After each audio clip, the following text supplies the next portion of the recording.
Once we see positive steps taken by the government to reduce the tension, to embark on dialogue, and to revert back to the agreement of power sharing, then of course we would reciprocate. And indeed, I mean, you know, our history is very clear. We won the elections, but because of the veto against us from foreign powers, and after 9 months, we decided, for the sake of the Iraqi people, to compromise and to accept that a prime minister from the other bloc, the losing bloc, the second bloc, not the losing, but the second bloc, to take the premiership position. And this is all done for the sake of the Iraqi people and for the sake of Iraq. Then when we saw, but based on partnership, and when we agreed on partnership, nothing was implemented. The Iraqiya constituencies have been targeted, arrests, widespread arrests, torture, intimidation, expulsions. And then this moved into targeting the leaders of Iraqiya, accusing them in the media of doing wrong things. And this is unheard of in judiciary channels, that people are exposed on TV and media and so on.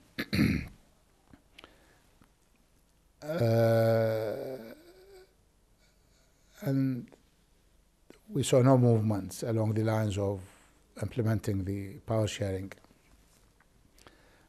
And then these intimidations started, and now we agreed to attend this national conference to find a way out of the mess that Iraq is in.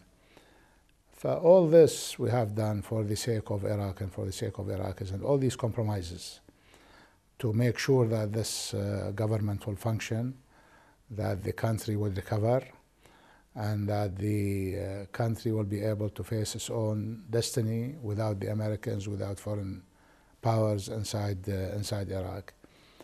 But unfortunately, this is where we are now.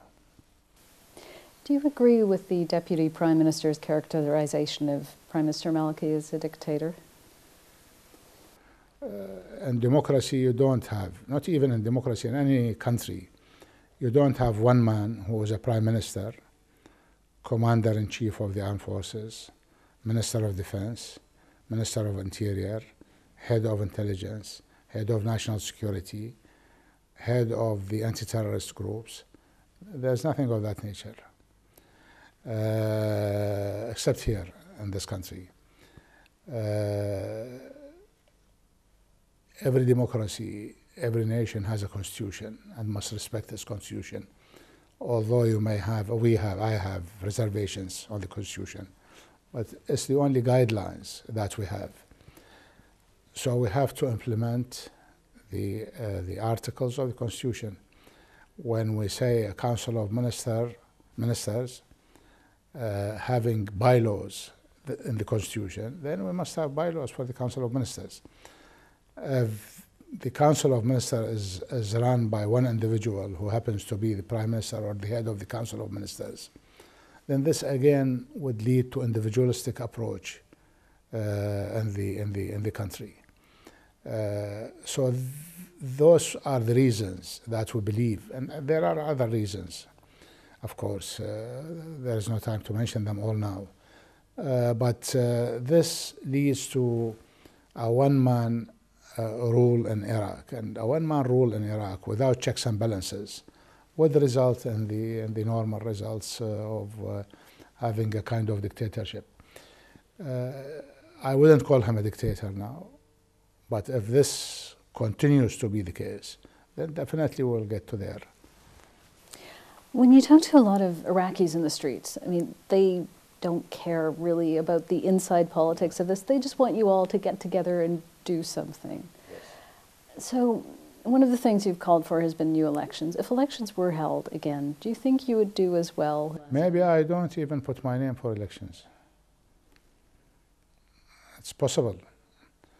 But at least let the Iraqi people have their say. Let the Iraqi people say that all politicians are null and void and are not suitable to run the country. The current politicians.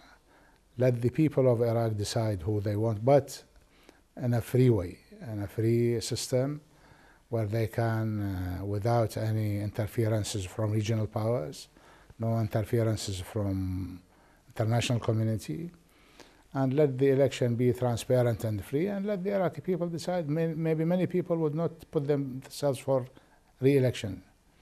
Maybe new faces will come. Maybe something realistic will come out of a new election. But not to have a solution for a stagnant and a failed state and a stagnant situation can be extremely dangerous, given the fact that whatever is around us is boiling. It's not only Iraq. You look around and you see what is happening, the dynamics, how the dynamics are taking place. That's why I believe very strongly that